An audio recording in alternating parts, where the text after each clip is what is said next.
Dua pesawat Amerika Serikat menghadapi tembakan jarak dekat dari Ansarullah Yaman.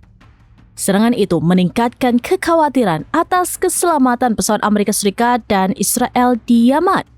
Dua pesawat Amerika Serikat yang menjadi target penyerangan pertahanan udara Ansarullah ialah jet tempur F-16 dan F-35. Pesawat-pesawat tersebut menjadi target serangan selama operasi Rough Rider. Menurut laporan, sistem pertahanan udara Ansarullah yang tidak disebutkan namanya hampir saja menyerang dua pesawat selama 30 hari pertama operasi Rough Rider. Hal ini menimbulkan kekhawatiran tentang potensi jatuhnya korban jiwa dari pihak Amerika Serikat.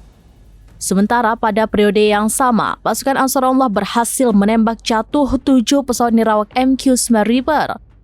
Serangan yang melibatkan F-35 Amerika Serikat dinilai membawa konsekuensi yang signifikan bagi Israel. Terutama sejak Angkatan Udara Israel memulai serangan jarak jauh pertamanya terhadap Ansarullah pada bulan Juli 2024. Saat itu Israel membalas serangan Yaman yang berhasil membombardir Tel Aviv. Amerika Serikat setelahnya menyarankan Israel untuk tidak melakukan serangan lebih lanjut. Sementara Presiden Amerika Serikat Donald Trump turut mengumumkan gencatan senjata.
Download Tribun X sekarang, menghadirkan lokal menjadi Indonesia.